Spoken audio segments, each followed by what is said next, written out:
창세기 2장입니다. 오늘부터 다시 창세기로 돌아가서 우리 창세기에서 하나님의 말씀을 공부하도록 하겠습니다. 창세기 2장 22절에서 25절까지 우리 같이 읽도록 하겠습니다.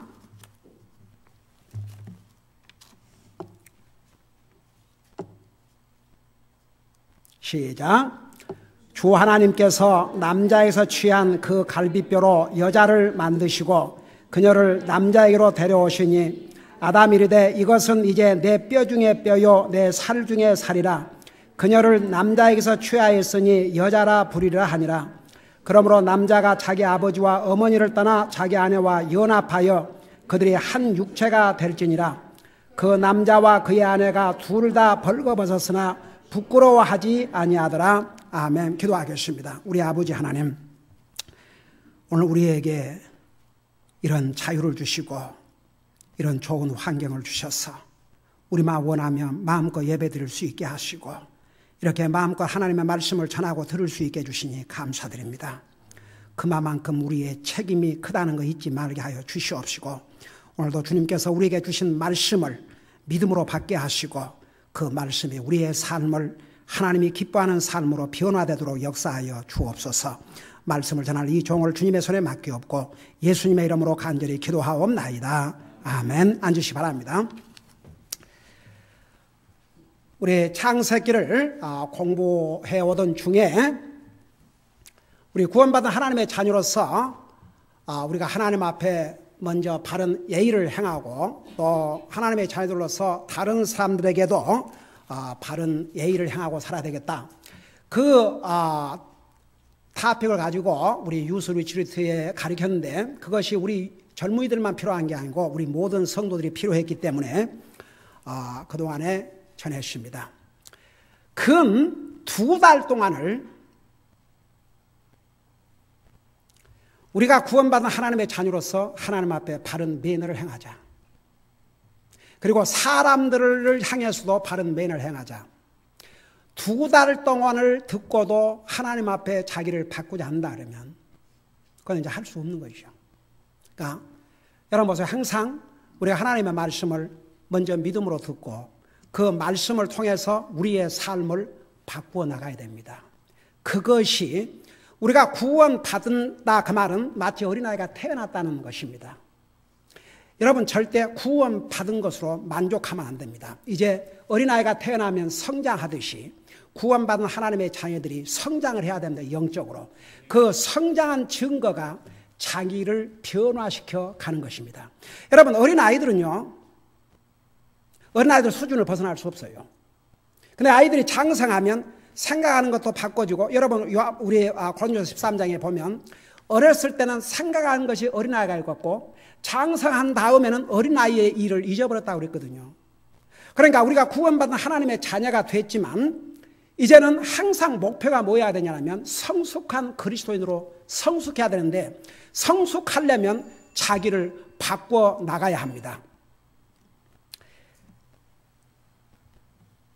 그래서 여러분 제가 오늘 창세기 들어가기 전에 적어도 구원받은 하나님의 자녀는 하나님을 예배하는 삶을 살아야 됩니다.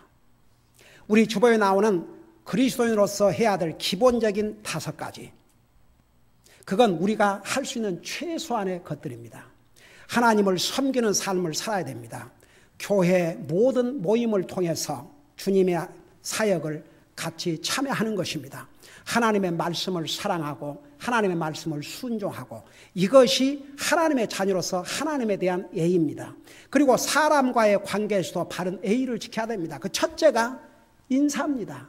문안입니다. 사람을 보면 인사할 줄 알고 그것은 사람으로서 안 믿는 사람이라 할지라도요. 기본적인 인격이 사람을 보면 인사하는 것. 하물며 구원받은 하나님의 자녀는 어때야 되겠습니까? 그리고 사람의 바라는 디자이어가 친절이라고 그랬어요. 그래서 우리가 항상 다른 사람에게 친절을 베풀고 우리 주님께서 그걸 골든 룰이라고 그러지 않습니까? 다른 사람이 나에게 해주기를 원하는 것처럼 너도 남에게 하라 이겁니다. 사람들은 다 자기한테 남이 잘해주기를 원하고 자기는 안 한다. 왜 부부 프로블럼인 줄 아세요? 남편은 아내가 자기한테 잘하기를 원하고 자기는 안 해. 또 아내는 남편이 잘하기를 원하고 자기는 안 해. 그래서 문제가 있어요. 그러니까 항상 우리가 구원받은 하나님의 자녀로서 먼저 하나님 앞에 바른 예의를 갖추고, 여러분 제가 그 부분은 얘기 안 하는데 하나님 말씀과의 관계에서 얘기할 때 그렇게 자세하게 얘기해도 어떨 때는 잊어버린 게 있어요. 성경에 하나님의 율법에 귀를 기울이지 않는 자는 그의 기도도 가증하다고 그랬습니다. 사람이 사람과의 대화할 때도 사람이 얘기를 하면 바라보고 쳐다보고 그러고 잘 귀를 기울여 들어야 그게 예의입니다. 상대방이 얘기를 하고 있는데 딴청하고 고개 숙이고, 이것은요, 그건 기본적인 매너가 없는 모습이에요. 그러니까 사람과의 대화를 할 때도 서로 보고 들어야 됩니다. 성경은 하나님의 말씀에 귀를 기울이지 않는 자는 그의 기도도 가증하다고 그랬습니다. 그래서 우리가 하나님의 말씀을 여러분이 읽든지 듣든지 정말 어텐션, 풀 어텐션에서 듣는 게 그게 하나님 앞에 바른 자세입니다. 우리 창세기 공부를 하면서 지난번에 이제 이 가정에 대해서, 여러분 먼저 하나님께서 아담을 창조하시고 아담이 잠들게 한 다음에 그게 최초의 인류 마취라 그랬지요. 아담을 깊이 잠들게 했어요. 저도요 그 마취라는 게 참 신기한 것 같아요. 제 수술할 때 마취를 이제 물론 받았죠. 근데 제가 그 이제 정기적인 제가 위 수술을 받았기 때문에 위 내시경을 하는데 이 내시경을 할 때마다 마취를 해요. 근데 그 참 신기해요. 와서 이제 의사가 나한테 뭐 물어보고 인사하고 어쩌고 얘기하면서 여기 팔을 걷어가고 여기다가 뭐 이렇게 그 아이비라고 그래요. 그러면 한참 얘기하고 있는데 그냥 잠든 거죠. 그러고 눈 떠보면 다 끝났대요. 참 그 신기해요. 그러니까 하나님께서 사실 인류의 최초의 마취를 이 아담에게 하신 거죠. 그래서 아담을 깊이 잠들었다고 그랬습니다. 그게 인류의 최초의 수술이요. 여러분 아담의 뼈를 하나 뽑아냈다. 그거 보통 수술입니까? 그러니까 인류의 최초의 마취, 인류의 최초의 수술을 하나님의 손으로 직접 하셨습니다. 그래서 이제 여러분 봐요. 21절에 보면 주 하나님, 여러분 성경을 펴놓고 이제 우리 이 창세부터 계속 공부할 테니까 성경을 펴놓고 들으시고 그 다음에 또 다른 데 펴라 그러면 펴시고, 자 여기 21절에 보면 주 하나님께서 아담을 깊이 잠들게 하시니 그가 잠들면, 이게 마취예요. 그분께서 그의 갈비뼈 중에서 하나를 취하시고 그것 대신 살로 채우시며, 그러니까 수술을 하신 거죠. 그렇게 해서 여자를 만드셨어요. 그래서 22절 보니까 주 하나님께서 남자에서 취한 그 갈비뼈로 여자를 만드시고 그녀를 남자에게로 데려오시니, 23절 아담이 이르되 이것은 이제 내 뼈 중에 뼈요 내 살 중에 살이라. 그녀를 남자에게서 취하였으니 여자라 부르라 하시니라. 여러분 저 좀 봐요. 참 이 죄악 많은 세상이고 다 죄 중에서 태어난 사람들이지만 어떤 그 여자들 보면 참 예쁘게 생기잖아요. 그래요 안 그래요? 나는 우리 교회에 나온 애들이고 어른이고 우리 여자 자매들 보면 참 아름답기가 한량이 없습니다. 제 눈에는 그래요. 일단 아무리 미인이라도 그 속에 주님이 없는 사람은 초라할 뿐입니다. 저는요 미국에 와서 처음에 미국에 도착한 데가 노던 버지니아, 그러니까 우리가 살던 아파트에서 워싱턴 DC까지 10분도 못 되는 거리에 살았습니다. 아직도 내가 처음 미국에 와서 살았던 길 이름을 알고 있어요. 글리브 로드, 알렉산드리아 시티. 우리 큰딸이 거기서 알렉산드리아 하스피럴에서 태어났어요. 그래서 거기서 한 10분도 안 되는 거리에 워싱턴 DC가 있는데, 그 이민국회를 방문을 하기 위해서 그 워싱턴 DC를 들어가려면 포토막 강이 있는데 그 포토막 강에 이렇게 다리로 연결되어 있습니다. 14th 스트리트 그 강을 다리를 타고 이제 워싱턴 DC로 들어가는데, 아니 웬 오른쪽에 그 가게들이 다 들어가는데 낮인데도 그냥 그 네온 사인 번쩍 했었고, 제가 또 미국에 와서 놀란 것 중에 하나가 버지니아 사는데 아직 차도 안 살 때입니다. 나가보면요 걸어 다니는 사람이 없어요. 차만 달려다니지. 근데 워싱턴 DC를 들어가니까 꼭 서울처럼 사람들이 많이 걸어 다니더라고요. 근데 그 14가를 타고 들어갔는데 오른편에 어떻게 여자들이 그렇게 다 서 있는데 거기에 키 작은 여자들 한 사람도 없고 미인 아닌 사람들이 한 사람도 없어요. 그러니까 운전을 하고 가면서 나도 모르게 그게 상당히 신기한 거죠. 왜냐하면 버지니아 같은 거기 10분 그 거리잖아요. 내가 놀때 한국 서울에서 내가 살다 왔는데 나가면 얼마나 사람들이 길에 많이 있습니까? 근데 길에 사람이 없는 거예요. 근데 워싱턴 DC로 가서 사람들이 신기해서 봤는데 하여간 그렇게 미인들 많이 있었어요. 나중에 알고 보니까 그들이 뭔 줄 아세요? 후커들 있어요. 후커들. 몸 파는 창녀들이었다고 말입니다. 그래, 제가 그런 생각해 봤어요. 그렇지, 쟤들이 이제 티네이지를 거치고 그러면서 자기 잘생긴 것만 보고 날마다 거울 앞에서 이제 이거나 하고 공부고 뭐이고 다 때려치우고 얼굴만 이쁘면 다 된 줄 알고,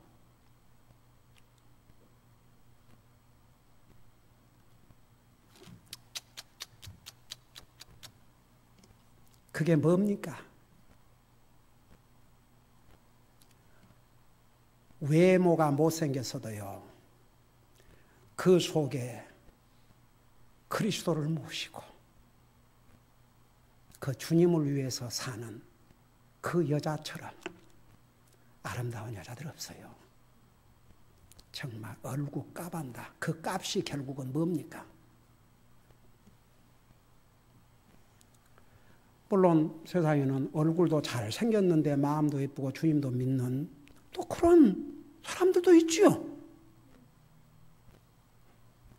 그러나 정말 어떤 여자가 아름다운 여자냐? 여러분, 제가 여기 다시 돌아오는데 여기를 홀드 하시고 잠언 31장을 가봐요. 잠언 31장. 뭐 키만 크고 무슨 얼굴만 잘생겼으면 무슨 so sad. 그리고 이 남자들도 한심한 게 여자를 아내로 맞이할 때 그저 제가 그 얘기 했잖아요. 그 LA에 뭐 결혼정보센터에서 나는 한국신문을 안 보니까 못 보는데 뭐 인포메이션 하나 찾을 거 있어서 아니다. 내가 어느 닥터스 오피스를 갔는데 그 한국신문이 있어 이러는데 그 기사에 결혼정보센터 하는 사람이 하루는 왜 남자가 찾아와서 뭐 공부고 뭐이고 다 때려치고 그냥 잘생기고 키가 크고 미인이면 소개해달라고 그러래요. 근데 어느 날 그런 미인이 나타났어요. 뭐 남자가 뭐 잘생겨도 못생겨도 상관하지 않고, 여러분 내가 그 읽은 내용입니다. 돈만 잘 버는 사람이면 소개해달라고 그랬대요. 근데 이 남자가 그래도 좋은 자로 가지고 돈을 잘 벌던 거예요. 그래서 이제 결혼을 했어요. 1년 만에 깨어져 가지고 남자가 만신창이가 돼 가지고 이번에는 못생겨도 좋고 키가 적어도 좋으니까 인간다운 여자를 좀 소개해달라. 네. 여러분 잠언 31장을 봐요. 하나님이 보실 때 어떤 사람이 아름다운 여자인가? 잠언 31장 30절을 보세요.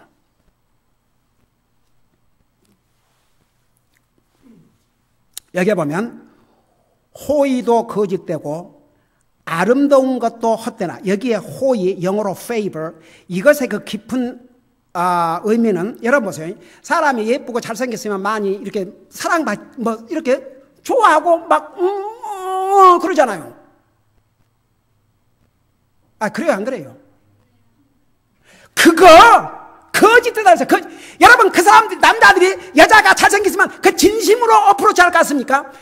여러분 남자들은 여자가 잘생기면 어떻게 한번 데리고 재미 좀 볼까? 즐겁게 시간 좀 보내볼까? 그거이지 진짜 no. 속지 말아요. You young ladies, young girls, don't be deceived. 그거 거짓된다 그래서 거짓된다. 여자가 잘생겼으면 남자들이 한번 이러고 어프로치를 하지요. 그거 다 거짓말이다 합니다. 거짓말. 여자가 잘생기지도 못했는데 누가 접근한다 그러면 그건 진짜 그 사람의 인품을 보고 접근할 수도 있어요. 내 말 잘 들어요. 특별히 자녀를 가진 부모들. 아이고. 아름다운 것도 헛되나. 여러분 보세요. 호의도 거짓하고 아름다운 것도 헛되나. The beauty is vain. 아이고 그러고 여러분 이거 좀 봐요. 여러분 지금 예를 들어서 10대 티네이저들이 얘들이 주님이 드디어 오시면 30대 가도 이 모습을 쓸 것 같아요. You young people 착각하지 마. You are not gonna stay as you are today.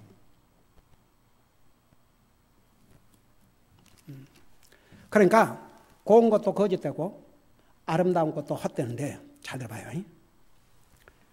주를 두려워하는 자는 칭찬을 받으리라. 주님을 두려워하고 주님을 공경하고 사는 여자만큼 귀하고 존귀한 여자가 없습니다. 성경 어디에도 하나님은 외모로 보신다 그 안 했어요. 여러분 외모는요 우리가 바꿀 수가 없어요. 요즘은 지금 마음대로 바꿔도 되는데 외모는 하나님이 주셨기 때문에 무조건 감사하고 살아야 돼요. 외모는 바꿀 수 없어요. 요즘 또 외모 바꿔대갖고 어떤 사람은 살이 썩고 가슴이 썩고 난리가 난 사람도 얼마나 많은 줄 아세요? 얼마 전에 여러분 지금 미국에서 그것도 뉴스라고 왜 보여주는데 남편이 닥터인데 와이프가 미스 아메리카 했대요 또. 여러분 그 뉴스 봤어요? 미스 아메리카? 남편은 닥터고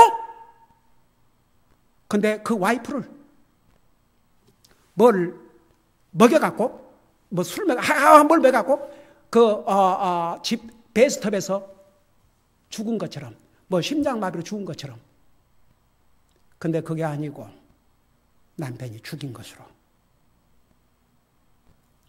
So sad. 이게 그냥 그 재판이 지금 있으니까 그냥 뉴스 좀 들어보려고 들으면 그냥 그거 튀어나와. 꺼버리지 그냥.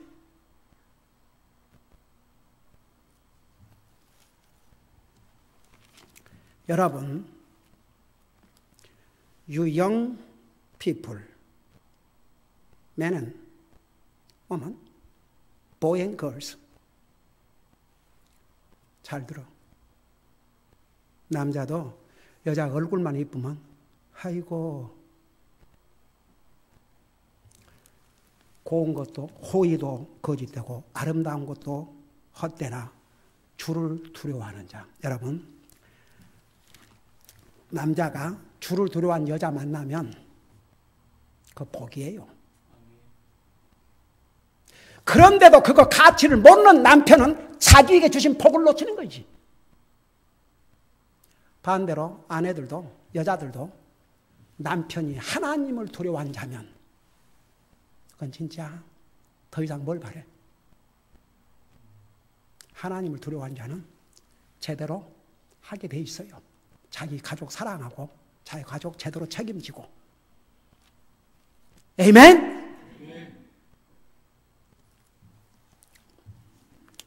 우리 와이프가 한 번은 생일 카드인가 카드에 날 가르치면서 맞아요.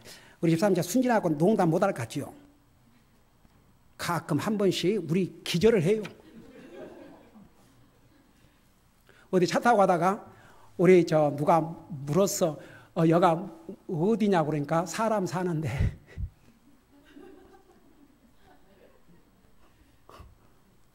도시 이름을 모르니까 그 사람 사는데. 그래서 한 번은 그 카드에다가 뭐라고 썼냐 그러면 사자처럼 우리 가족을 이렇게 프로텍트 해주고, 첫째는 하나님이지만 사자처럼. 제가 아침에 예를 들어서 걸을 때 집사람하고 둘이 걸을 때는 이제 내를 못 따라와요. 내가 좀 걸음이 빠르니까. 그러니까 어떤 식으로 와이프를 이렇게 와치를 하냐 그러면 집사람이 이렇게 고개를 이렇게 숙이고 걸으니까 혹시 앞에 장애물이 나타나거나 개가 와도 모르고 갈 수 있으니까 제가 이제 와치를 같이 보조를 맞추려면 내가 늦으니까 제가 이제 부지런히 걸어가는 거예요. 부지런히 이제 걸어가다가 뒤를 돌아다 봐요. 그러고 다시 와요. 왔다가 또 보조를 맞추고 또 갔다가 또 와요. 또 가요. 그러니까 그 걷고 다니는 미국 사람들이 그걸 봤어. 뭐라는 줄 아세요? You watching your wife. Wow, you try to protect your wife in every angle.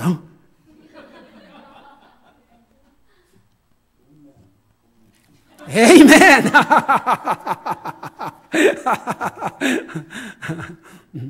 그래서 이제 나처럼 으르렁 걷는 사자처럼 그 사자가 사자 자기 새끼들 나 자기 건드려보려고 가만히 있는가?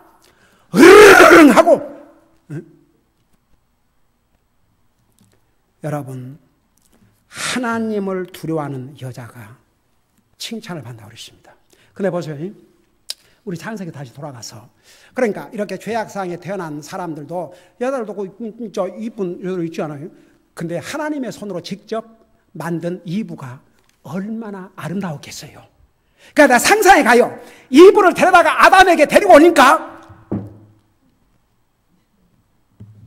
이러면서 두 말도 안 하고 내 살 중에 살이요 뼈 중에 뼈로다. 이제 3장에 가면 이제 상황은 확 달라져요. 범죄한 다음에는. 그러니까 제가 잘 들어봐요. 이거 하나 하고 이제 진행을 할게요. 여러분, 우리 겉모습은요, 하나님께서 주셨으니까 바꿀 수 없어요. 바꾸려고 하지도 말고. 근데 우리가 바꿀 수 있는 게 있어요. 우리 속 사람이에요. 속 사람은 바꿀 수 있어요. 여러분 생각 바꿀 수 있고, 여러분의 애리투도 바꿀 수 있고, 여러분의 속 사람은 바꿀 수 있어요. 겉모습은 못 바꿔도 속은 바꿀 수 있어요. 하나님은 우리 겉모습에 관심이 있는 게 아니고 우리 속 사람, 속 모습에 우리의 생각, 우리의 마음, 우리의 자세, 그것에 관심이 있지 우리 겉모습에 관심 없습니다. 여러분, 결혼은 그래서 최초에 하나님께서 세우셨습니다. 그래서 결혼을 하나님이 기름 부어 세우신 기관 중에 최초의 기관이라고 합니다. 그러니까 최초의 결혼은 에덴 동산에서 이루어졌고 하나님이 직접 와이프를 만들어다가 남자에게 데려다 주셨고 주례까지 동시에 했습니다. 그래서 미국의 현대 그 결혼식의 모습은요, 이렇게 주례자가 앞에 서 있고 딸의 아버지가 그 자기 딸을 데려다가 남자에게 갖다 주지 않아요. 그게 굉장히 비블리컬 픽처입니다. 성경적인 모습입니다. 자, 그래서 제가 지난번에 여기까지 전했어요. 그래서 결혼은 하나님이 주셨기 때문에 그 결혼 삶도 가정도 하나님이 주신 원리 아래서 세워야 한다 그 말입니다. 그래서 결혼을 할 때도 하나님이 말씀하신 그 결혼의 원리를 따라서 결혼해야 돼요. 성경은 이 부분에 대해서 분명하게 믿는 사람은 불신자와 결혼 못하게 했습니다. 만일 결혼하면 그 대가를 반드시 지불해야 될 것을 성경은 가르쳐주고 있습니다. 그래서 왜 믿는 사람이 불신자와 결혼해서는 안 될 것을 성경이 말씀하고 있냐, 이것을 내가 정확하게 지난번에 어디까지 메시지를 전했는지 그때 설교를 내가 다시 들었어요. 그러니까 어디까지 전했냐면 첫째를 전했더라고요.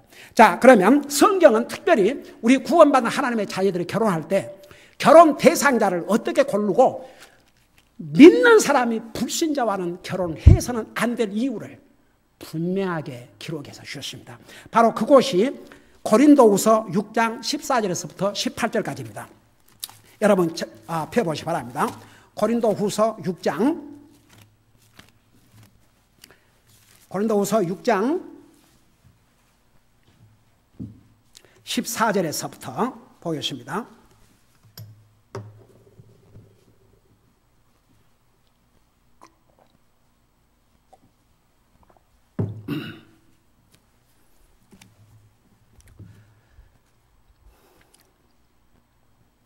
자, 여기 보세요.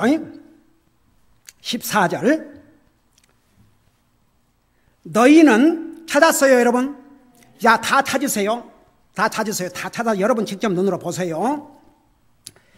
너희는 믿지 않는 자들과 더불어 공평하지 않게 멍에를 같이 매지 말라. 자, 저 좀 보세요.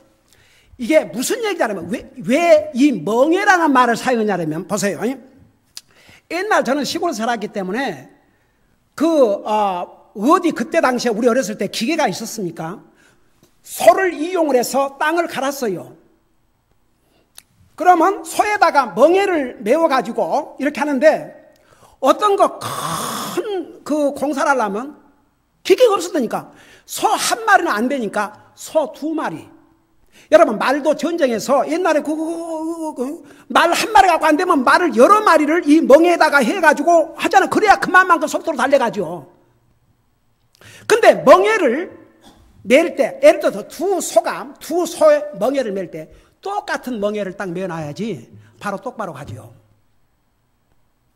한 소에는 무거운 멍에를 매놓고 한 소에는 그냥 가벼운 멍에를 매놨다든지 이렇게 이꼴하지 않는 멍에를 맸다고 생각해 봐요. 이게 제대로 가겠는가?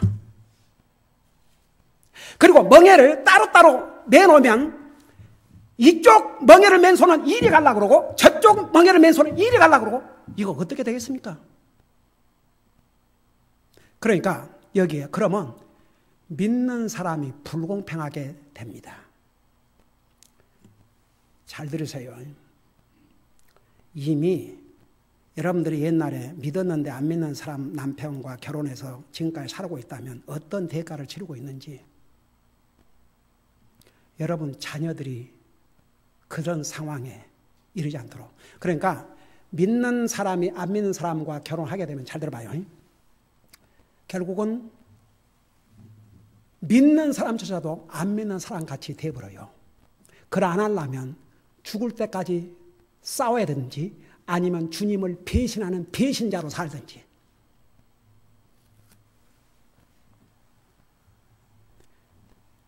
그 이유를 이제 더 자세하게 설명해요. 그래서 불신자와 결혼한 것을 공평하지 않는 멍에를 매는 것이라 했어요. 그래서 믿는 자와 불신자가 결혼한 것을 의와 불의가 어찌 사귀겠느냐. 여러분, 의와 불의가 조화를 이룰 수가 없어요. 구원받은 하나님의 자녀를 의인이라고 그랬고 믿지 않는 사람을 악인이라고 그랬습니다.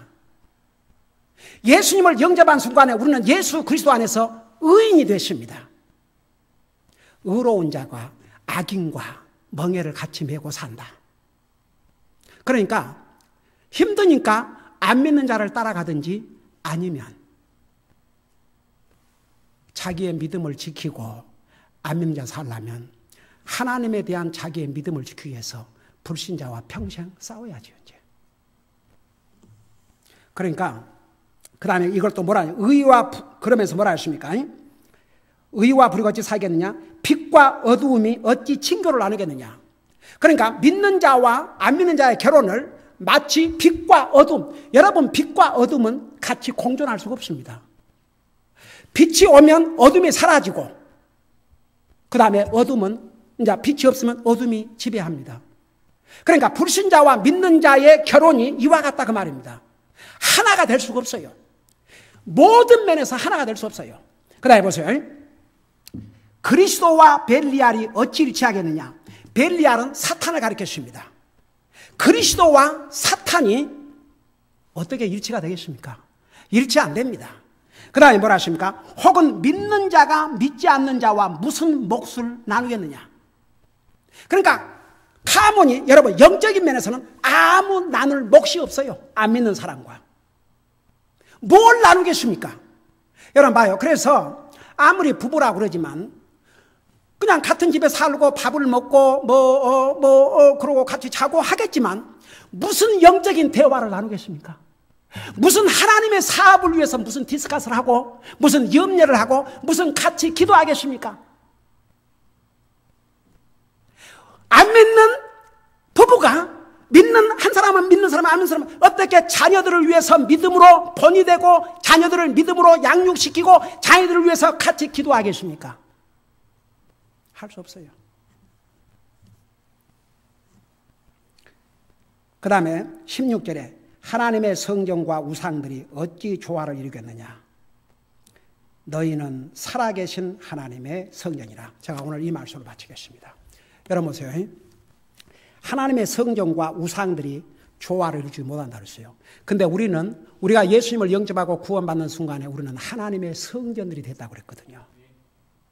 그래서 하나님의 성전과 우상의 성전과 여기에 조화를 이룰 수 없다고 말입니다. 그러니까 보세요. 결혼은 하나님이 주신 것입니다. 여러분 왜 이런 원리를 주셨냐면 우리 믿는 사람을 프로텍트하기 위해서, 우리가 이 땅에서 결혼을 통해서 복을 누리기 위해서, 영적인 이 모든 축복을 서로 쉐어하기 위해서, 그래서 믿는 사람은 안 믿는 사람과 결혼해서는 안 된다는 겁니다. 결혼하면 100% 믿는 사람에게 불리게 되는 거죠. 근데 여러분이 이제 보세요.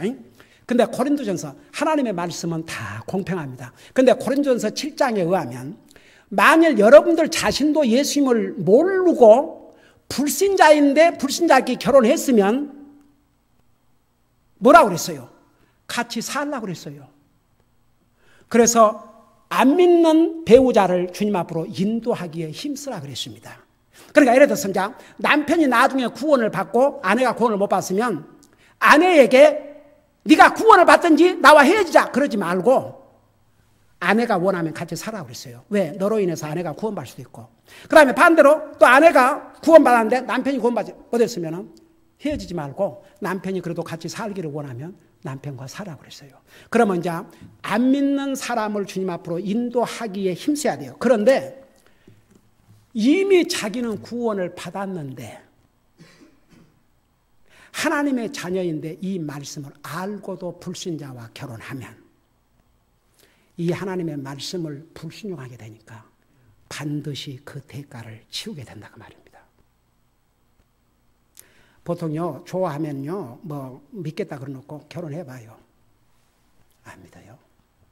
그래서 그 대가를 치러야 됩니다. 그래서 우리 하나님께서는 결혼을 직접 만드셨고, 결혼할 때도 배우자 선택할 때 이런 기준을 통해서 선택하라고 주님께서 가르쳐 주신 것입니다. 우리 믿는 사람들을 프로텍트하기 위해서 기도하십시다.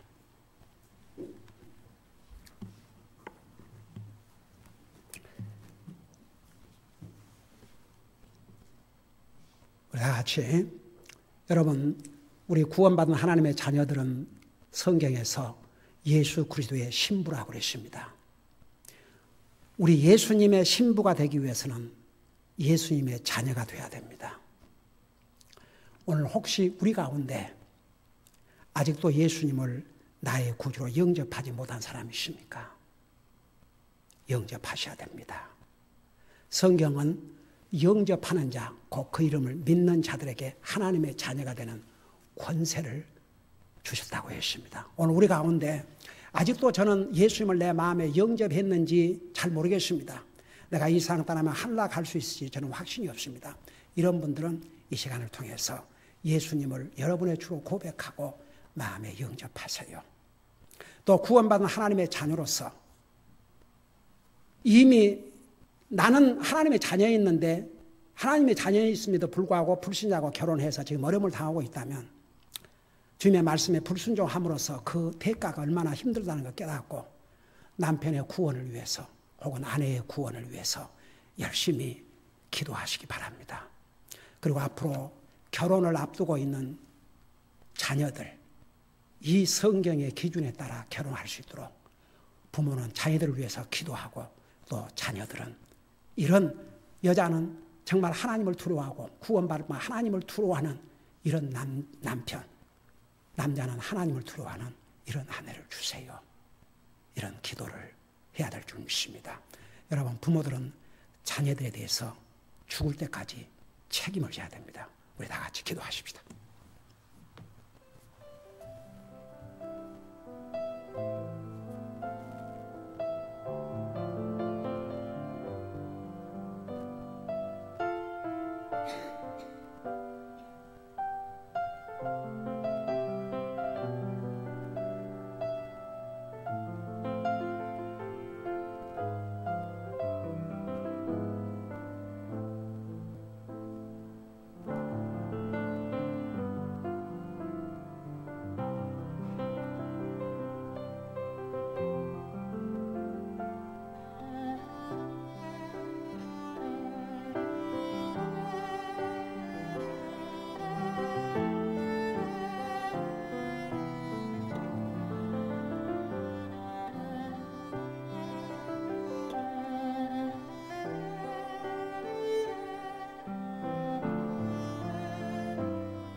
우리 아버지 하나님, 가정은 하나님께서 친히 기름 부어 세우신 기관이라는 거 잊지 말고 우리에게 주신 가정을 소중하게 여길 수 있게 하여 주시옵소서.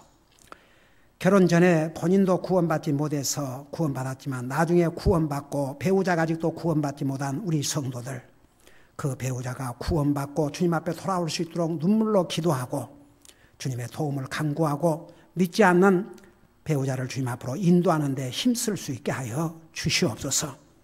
이미 본인은 구원받고 하나님의 자녀이지만 하나님의 말씀에 불순종하고 믿지 않는 자와 결혼해서 고통을 당하고 있다면 위로해 주시고, 그럴지라도 그 배우자를 주님 앞으로 인도하는 데 힘쓰게 해주셔서 우리 모든 성도들의 가족이 다 구원받고 믿음 안에 살 수 있도록 도와주시옵시고, 또 결혼할 자녀들을 가진 부모들과 또 앞으로 결혼할 우리 젊은이들, 하나님이 주신 이 원리를 따라서 결혼할 수 있도록 도와주시옵소서.